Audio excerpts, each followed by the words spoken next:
اور universal truth آ رہا ہے. قرآن حکیم کی دعوت کا امتیاز ہے کہ اس میں بالکل دو ٹوک بات ہوئی ہے. اللہ تعالیٰ کا کوئی رشتہ دار نہیں ہے.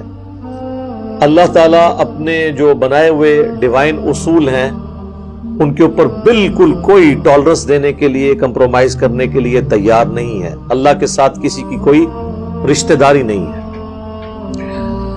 لیس بِأَمَانِكُمْ، کچھ نہیں بننا تمہاری امیدوں سے، تمہاری خواہشات سے، وَلَا أَمَانِيِّ أَهْلِ الْكِتَابِ، اور نہ ہی اہل کتاب نے کچھ اپنی وشفل تھنکنگز جو بنائی ہوئی ہیں، جھوٹی خواہشات، ان سے کچھ نہیں بننا. مَن يَعْمَلْ سُوءًا يُجْزَ بِهِ، جو کوئی بھی برا عمل کرے گا اس کی سزا پا لے گا. یعنی کسی کی خواہش سے کچھ نہیں ہونا، اور خواہش آپ کے سامنے ہے، کچھ بھی ہے تیرے محبوب کی امت سے ہے، حضور کی نسبت کی وجہ سے اللہ تعالیٰ ہمیں چھوڑ دے.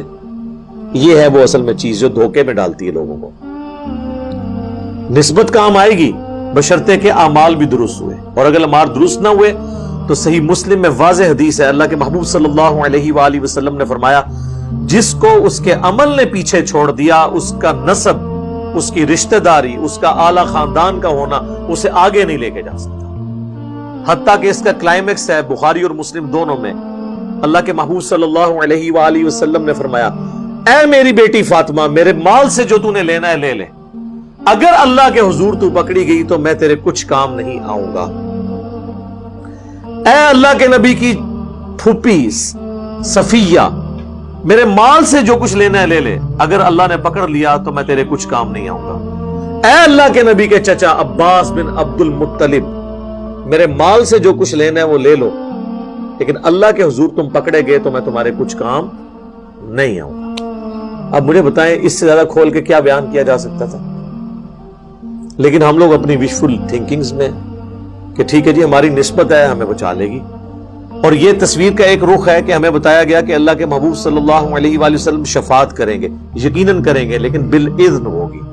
جس کے لیے اللہ چاہے گا اس کے لیے شفاعت کریں گے. لیکن تصویر کا دوسرا رخ اس سے زیادہ خطرناک ہے، اور وہ ہے سورۃ الفرقان کی آیت نمبر 30. وقال الرسول یا رب ان قوم اتخذوا هذا القرآن مہجورا. اللہ کے نبی شکایت کریں گے قیامت کے دن، اے اللہ میری قوم نے قرآن کو پیٹھ کے پیچھے ڈال دیا تھا.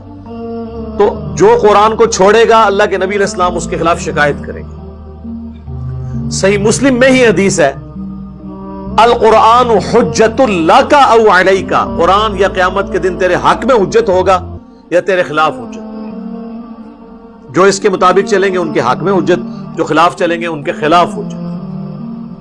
حتیٰ کہ بخاری اور مسلم دونوں میں حدیث ہے جب میں آخری دفعہ جاؤں گا جہنم کی طرف اپنے امتیوں کو اللہ کے اذن سے نکالنے کے لیے، تو مجھے داروغ جہنم سیدنا مالک علیہ السلام کہیں گے کہ اے اللہ کے نبی اب آپ کا کوئی امتی بھی جہنم میں نہیں ہے سوائے اس کے کہ جسے قرآن نے روک لیا ہے، اور وہ جنت میں نہیں جائے گا جسے قرآن نے روک لیا.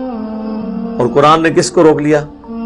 انہ من یشرک باللہ فقد حرم اللہ علیہ الجنہ ومأواہ النار وما للظالمین من انصار. بے شک جو کوئی اللہ کے ساتھ شرک کرے گا اللہ نے ایسے شخص پہ جنت حرام کر دی ہے، اس کا ٹھکانہ وہاں پر جہنم ہوگا اور وہاں پر اس کا کوئی مددگار نہیں ہوگا. حتیٰ کہ بخاری اور مسلم دونوں میں حدیث ہے اللہ کے محبوب صلی اللہ علیہ وآلہ وسلم نے فرمایا اللہ تعالیٰ نے ہر نبی کو ایک مقبول دعا دی تھی جو اس نے اس دنیا میں ہی کر لی، اور میں نے اپنی دعا اپنی امت کے لیے سنبھال کے رکھ دی ہے. قیامت والے دن اس دعا سے میں اپنے امتیوں کے حق میں شفاعت کروں گا، اور میری شفاعت سے ہر شخص کو نفع پہنچے گا جو میرا امتی ہے، سوائے اس شخص کے کہ جس نے دنیا میں اللہ کے ساتھ شرک کیا. شرک is the most sensitive issue in the sight of Allah. اللہ کی نگاہ میں سب سے زیادہ حساس معاملہ شرک کا ہے. تو جس نے برے اعمال کیے وہ کرتوت کا انجام دیکھ لے گا. بخاری اور مسلم دونوں میں حدیث ہے اللہ کے محبوب صلی اللہ علیہ وآلہ وسلم فرماتے ہیں کہ اپنے مال کی زکوٰۃ ادا کرو، اپنی جو بھیڑیں ہیں ان کی زکوٰۃ، اپنے اونٹوں کی زکوٰۃ، اپنے گائے جو رکھی ہیں ان کی زکوٰۃ. یہ نہ ہو کہ قیامت والے دن کسی شخص کی گردن پہ اس کا اونٹ سوار ہو، جن اونٹوں کی زکوٰۃ اس نے نہیں دی، اور وہ کہ اغثنی یا رسول اللہ، اے اللہ کے رسول میری مدد فرمائیے، میں تمہارے کچھ کام نہیں آؤں گا، میں نے جو کچھ اللہ نے مجھے بتایا میں نے تمہیں دنیا میں بتا دیا، اگر تم نے زکات نہیں دی تو یہ اونٹ تمہاری گردن پہ سوار ہوگا۔ یہ نہ ہو کہ تم میں سے کوئی شخص قیامت کے دن اس سال میں آئے، اس کی گردن کے اوپر اس کی گائے سوار ہو، ان گایوں کی جن کی زکات نہیں دی ہوئی، اور وہ چیختا ہوا کہ اغثنی یا رسول اللہ، اے اللہ کے رسول میری مدد فرمائیے، میں تمہارے کچھ کام نہیں آؤں گا، میں نے اللہ کا پیغام دنیا میں تمہیں پہنچا دیا تھا۔ یہ نہ ہو کہ تمہاری گردن پہ بکریاں اور بھیڑیں سوار ہوں جن کی تم نے زکات ادا نہیں کی، اور تم کو اغثنی یا رسول اللہ، اے اللہ کے رسول ہماری مدد فرمائی۔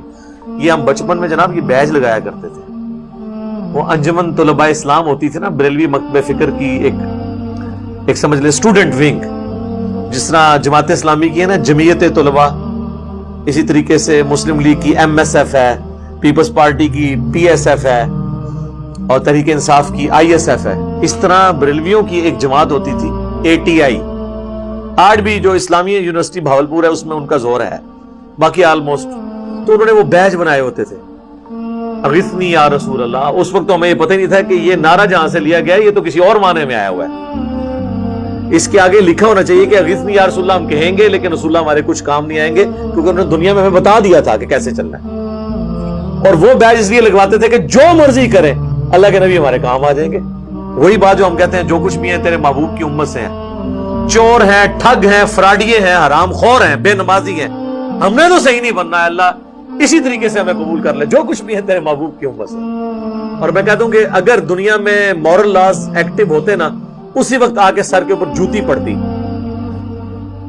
کہ اپنی زبانوں کو لگام دو، اللہ کے نبی کے ساتھ اپنی نسبت جوڑ کر، اور پھر یہ دھوس لگا رہے ہو میں اس بات کی، تمہیں تو شرم آنی چاہیے کہ تم اپنے ناپاک زبانوں سے، اپنے ناپاک کردار کے ساتھ اس نبی کا نام لے رہے ہو کہ جس نے دنیا میں سب کچھ تمہیں بتا دیا تھا۔